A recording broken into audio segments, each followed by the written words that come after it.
인사드리겠습니다. 안녕하십니까? 오늘날 우리가 살고 있는 이 시대에는 어두운 밤을 지나가고 있는 이런 시대라고 생각이 듭니다. 또 러시아와 또 우크라이나 이 같은 전쟁이 일어난 소식을 보면서 어두운 시간이다 생각이 듭니다. 또 유럽과 또 미국과 우리나라 또 우리가 살고 있는 이 시대가 참 어떻게 보면 주님이 오심이 가까운 마지막 시대에 우리가 살고 있다고 생각이 됩니다. 이와 같은 시대에 어두운 밤을 지나는 이 시대에 하나님의 말씀을 통해서 성경을 통해서 주님의 음성을 듣도록 하겠습니다. 오늘 하나님의 말씀은 마태복음 14장 22절부터 33절에 나오는 말씀을 보도록 하겠습니다. 예수께서 즉시 제자들을 재촉하사 자기가 무리를 보내는 동안에 배를 타고 앞서 건너편으로 가게 하시고 무리를 보내신 후에 기도하러 따로 산에 올라가시다. 저물매 거기 혼자 계시더니 배가 이미 육지에서 술이나 떠나서 바람이 거슬림으로 물결을 인하여 고난을 당하더라. 밤 사경에 예수께서 바다 위에 걸어서 제자들에게 오시니 제자들이 그 바다 위로 걸어오심을 보고 놀라 유령이라 하며 무서워하여 소리지르거늘 예수께서 즉시 일러 가라사대 안심하라 내니 두려워 말라. 베드로가 대답하여 가로되 주여 만일 주시거든 나를 명하사 물 위로 오라 하소서 한데 오라 하시니 베드로가 땅에서 배에서 내려 곧 물 위로 걸어서 예수께로 가되 바람을 보고 무서워 빠져가는지라. 소리질러 가로되 주여 나를 구원하소서 하니 예수께서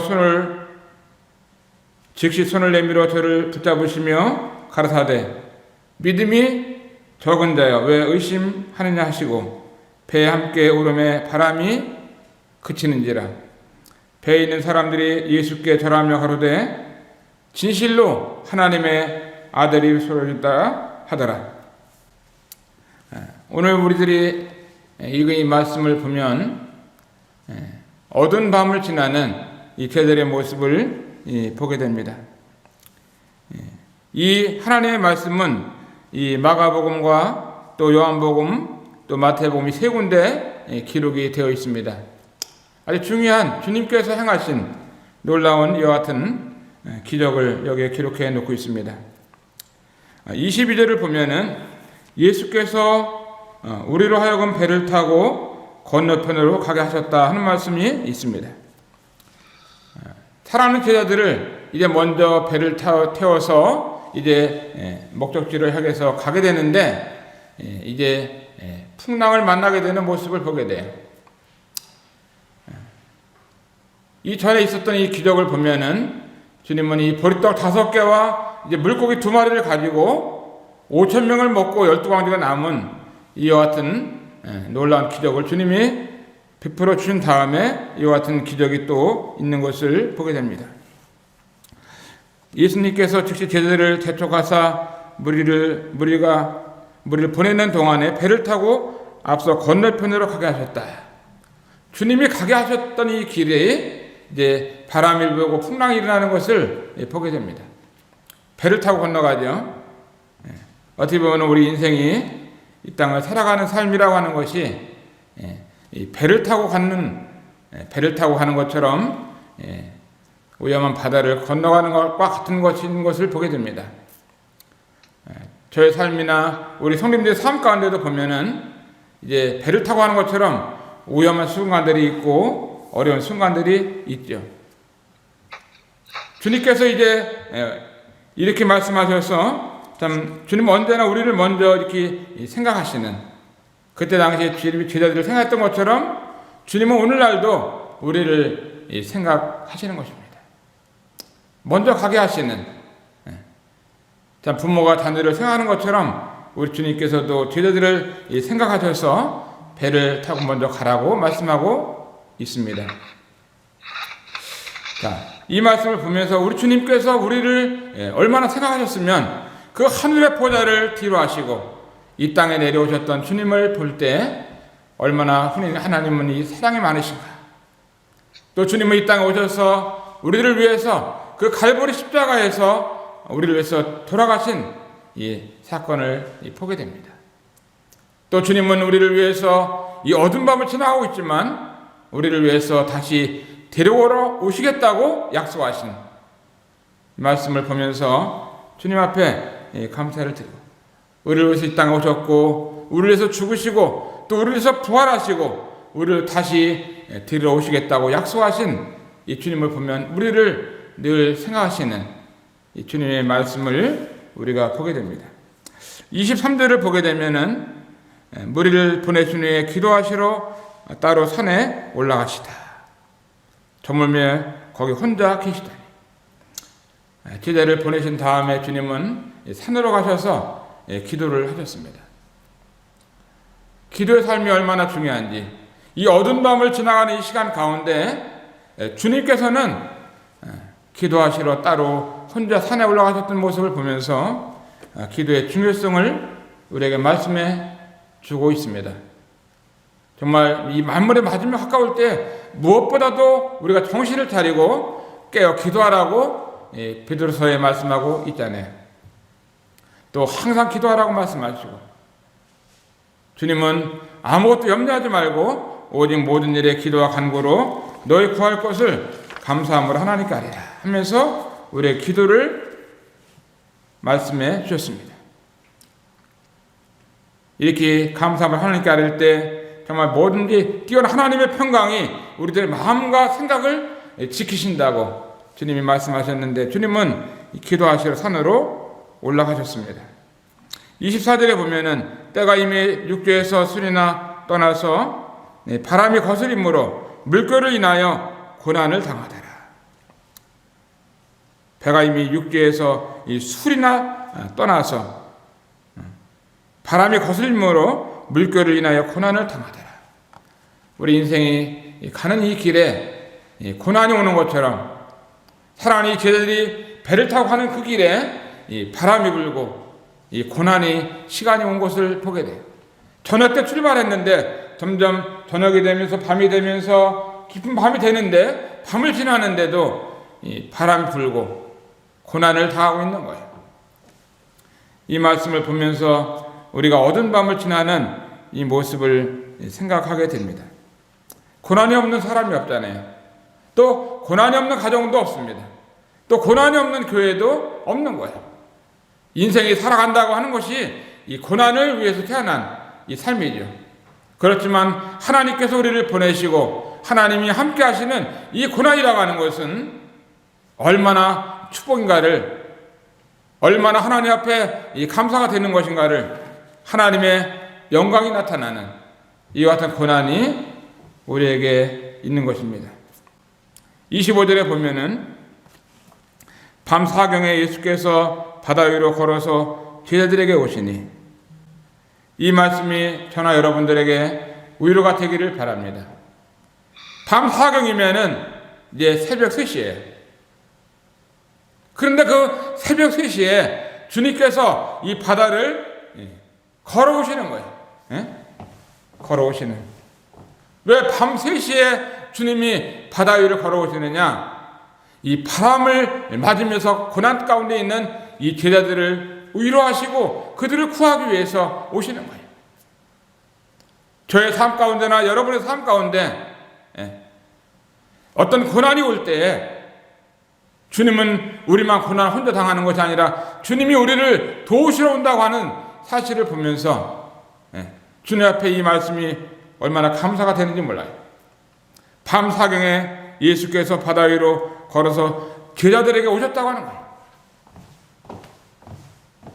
바다 위를 걸어오시는 주님. 밤바람 얼마나 춥겠어요. 따뜻한 바람이 불어오지 않는 찬바람이 불어오는 이 바닷길을 혼자 걸어오시는 이 주님을 보면서 주님은 얼마나 능력이 많으신가요? 그 바다를 걸어오시죠. 바다를 만드신 분이 주님이시고 바람을 만드신 분이 주님이시고 주님은 창조주시기 때문에 그 바다를 걸어오시는 걸 보면서 주님 얼마나 놀라우신 분이신가. 하늘과 땅을 창조하시고 바다를 창조하시는 우리 주님, 이 주님께서는 바다를 걸어 죄들을 도우러 오시는 것입니다. 밤 1시에 오지 않고 밤 2시에 오지 않고 가장 어두운 이 밤이 지나가는 그 밤 3시에 주님께서 죄들을 도우러 오시는 걸 보면서 얼마나 하나님은 우리를 도우시는 분이신가. 주님은 얼마나 우리를 생각하시고 우리를 구하시는 분이신가. 이 주님에 대해서 이 말씀을 보면서 감사한 마음이 듭니다. 황산에 우리 김석태 형제님 계신데 13남매를 낳았죠. 어제 그제 형제님께서 이제 간암 수술을 받았습니다. 간에 이 암이 있어가지고 이거를 제거하는 수술을 받았어요. 저는 형제님께서 이제 이 그 수술실 들어가는 모습을 보면서 형제님 마음속에 얼마나 어두운 밤을 지나고 있는가. 이제 수술을 하나님의 은혜 가운데 수술을 잘 마치고 이제 병실에 있고 있는데 그 형제님에게도 이 말씀이 참 힘이 됐으면 좋겠어요. 우리의 삶 가운데 간암 수술을 받던 대장암 수술을 받던 위암 수술을 받던 여러 가지 어두운 밤을 지나가는 성도들이 우리에게 있잖아요. 그런데 홀로 어두운 밤을 지나가는 것이 아니라 주님이 그 성도를 도우러 오시는 겁니다. 하나님 우리를 도우시는 분이십니다. 레바논에 그 조대희 선교사님 계신데 이번에 한국에 나오셨습니다. 우리 이번 주일날 돌아오는 주일날 안산 동부교회에서 이제 레바논 난민 사역을 하시는 조대희 선교사님을 초청해서 하나님 말씀을 또 선교 간증을 들으려고 하는데 이 선교사님께서 레바논에서 시리아 난민 70가정을 도우면서 선교하고 있습니다. 70가정. 그 난민들 섬긴다고 하는 것은 쉬운 일이 아니에요. 그 난민들 70가정은요, 먹을 것이 없는 사람들이에요. 입을 것이 없는 사람들입니다. 이런 사람들을 돕는다고 하는 것은요, 그들의 식생활과 의식주라 이런 것들 돕는다고 하는 것이 많은 선교 비용이 들어가는 거예요. 어제 전화를 하면서 통화를 했었어요. 형제님, 레바논에서 선교할 때 한 달에 얼마나 선교비가 들어가는지 궁금합니다 했더니 한 달에 약 700만 원에서 1000만 원이 이 물질이 들어간다는 거예요. 어디 들어가냐고 하니까 이 난민들을 70가정을 돕는다는 거예요. 그 선교사가 얼마나 그 레바논에서 난민들을 위해서 눈물 흘리면서 복음 전하기 위해서 도우면서 쌀을 사다 주면서 또 기름을 사다 주면서 하나님의 복음을 전하고 사랑을 나타내는지, 이와 같은 일은 혼자 쓰는 일이 아니에요. 우리가 안산 동북에서 사랑 형제님을 초청했을 때 사랑 형제님에게 함께 이 선교비를 모아서 전달해 드리고, 또 다른 교회를 방문하면 그걸 전달해 드리고, 한국 모임의 일을 위해서 기도하고, 우리는 하나님의 일을 위해서 합력할 때에 어두운 밤을 지나갈 수가 있는 것입니다. 제자들이 아무리 노를 젓는다 할지라도 이 바람이 불어서 노를 저어서 나갈 수가 없는 거예요. 그런데 주님께서 어두운 밤에 오셨습니다.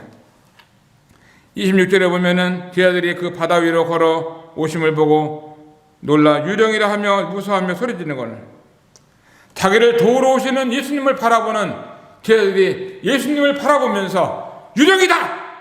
이렇게 얘기하는 거예요. 유령이다! 유령이 온다! 아니, 예수님을 갖다가 유령이라고 하는 것이 맞지 않잖아요. 이들의 눈이 어두워졌습니다. 주님을 알아보지 못하고 있어요. 밤이기도 하지만 이들이 예수님을 알아보지 못하는 이 상황 속에서 예수님이 이런 소리를 들었을 때 기분이 어떻겠어요? 내가 누구를 도우러 가는데 어떤 그 사람 도움을 받을 사람이 나에게 귀신이다! 하면은, 어떻겠어요? 말이 안 되잖아요. 그런데 주님은 이런 소리를 들었다 할지라도 서운하지 않고 예수께서 즉시 일러 가라사대 안심하라 내니 두려워 말라. 얼마나 아름다운 평안의 말씀을 주시는지, 마음의 기쁨의 말씀을 주시는지, 쉼의 말씀을 주시는지. 저나 여러분이 어두운 밤을 지나면서 고난을 당하는 성도님이 계십니까? 재정적인 문제로, 건강의 문제로, 자녀들 때문에, 또 가정에서 여러 가지 어려움 가운데, 직장에서 어려움이 있다고 하면은 어두운 밤을 지날 때 우리 주님은 우리를 도우러 오시는 거예요. 우리가 주님을 바라보면서 귀신이다 한다 할지라도 주님은 즉시 안심하라 내니 두려워 말라고 말씀하시는, 얼마나 자비로우시고 은혜로우신 주님의 음성을 듣게 되나요? 베드로가 대답하여 가로되 주여 만일 주시어든 나를 명하사 무리로 오라 하소서 하매 예수께서 오라 하시니 베드로가 배에 내려 물 위로 걸어서 예수께로 가되. 주님이 베드로에게 오라 하니까 베드로가 이제 배에서 뛰어내리면서 바다 위를 걸어가는 거. 바다. 어떻게 베드로가 바다 위를 걸어갈 수 있어요? 예수님을 바라보면서 걸어가고 있습니다. 우리의 삶 가운데 고난이 있고 환경이 어려움이 있다 할지라도 주님의 말씀을 붙잡고 나가게 되면 우리는 거기에서 능력이 있고 힘이 있는 것입니다. 바다 위를 걸어가는 베드로의 모습을 통해서 무엇에 능력이 있나요? 베드로에게 능력이 있나요? 없습니다. 오로지 하나님의 말씀에 능력이 있는 거예요. come 오라. 주님의 그 오라는 말씀에 능력이 있는 겁니다. 주님이 오라고 하는 말씀에 베드로의 발이 바다에 빠지지 않고 딱 물 위를 걸어가는 겁니다. 얼마나 놀라운 하나님의 말씀인가요? 저나 여러분에게 어떤 능력이 있는 것이 아니라 하나님의 약속의 말씀을 붙잡고 나갈 때 거기에 말씀의 능력이 있는 것입니다. 말씀에. 얼마나 하나님 앞에 감사한 마음이 있는지. 주님은 내니 두려워하지 말라. 그런데 30절에 어떻게 됐어요? 바람을 보고 무서워 빠져가는지라 소리질러 가로되 주여 나를 구원하소서. 이 베드로가 뭘 봤어요? 예수님을 바라보다가 바다를 보고 바람을 보면서 그냥 빠져갔습니다. 저나 여러분의 삶 가운데서 주님을 바라보지 아니하면, 세상을 바라보게 되면 빠지는 것입니다. 빠지는 거예요. 바다에 빠지는 것입니다. 베드로가 빠지면서 어떻게 했어요? 주님 저를 붙잡아 달라고, 구원해 달라고 하면서 했을 때 어떻게 했어요? 주님은 바로 붙잡아 주잖아요. 너 왜 나를 보다가 왜 이렇게 바다를 보느냐? 나를 바라보면서 걸어와야지. 이러지 않았어요. 바로 주님은 이 베드로의 마음을 아시고 손을 내밀어 즉시 붙잡으셔. 즉시. 저나 여러분이 이 주님의 말씀을 즉시 붙잡는, 주님의 손을 즉시 붙잡는 이와 같은 삶을 살아갑니다. 때로 우리가 실패하고 빠져갔을 때 주님이 손을 내밀면 손을 붙잡아야 되는 겁니다. 그렇지 않으면 계속 빠져가는 거예요. 주님의 말씀 우리가 순종하지 아니하면 우리는 빠져갈 수밖에 없습니다. 32절에 보면 배에 함께 오름에 바람이 그치는지라. 배에 함께 오름에 바람이 그치는지라. 어떻게 됐나요? 이 어두운 밤을 지나가는 이 밤 가운데서 주님이 배에 오르셨을 때 바람이 그치는 것을 보게 됩니다. 주님이 베드로에게 오라고 했을 때 그 말씀을 붙잡고 왔던 베드로는 바다를 걸어갔다. 우리의 삶도 마찬가지입니다. 여러 가지 세상은 지진과 전쟁이 난다 할지라도 주님의 말씀을 붙잡고 우리가 나갈 때 우리 안산동복의 성도님들 한 분 한 분이 주님의 말씀을 붙잡고 나가는 것만이 승리의 삶을 사는 것입니다. 어두운 밤을 지날 때, 인생의 어두운 밤을 지날 때 우리 주님이 찾아오시고 또 함께 하시고 또 바람이 그치고 인생의 어두운 이 밤이 지나가는 것입니다. 우리 성도님들 힘을 냅시다. 그리고 용기를 가집시다. 우리가 주님을 의지합시다. 어두운 밤이 지나가는 것입니다. 주님이 우리와 함께 하신다. 우리 이 말씀을 통해서 정말 모두에게 하나님의 은혜가 임하기를 바라고, 여러분에게 어두운 밤이 지난다 할지라도 그 어두운 밤에 주님이 함께 하시면 파도가 그치고 바람이 그치고 안심하게 평안하게 이 땅을 살아가게 되는 것입니다. 이상 말씀을 드리도록 하겠습니다. 감사합니다.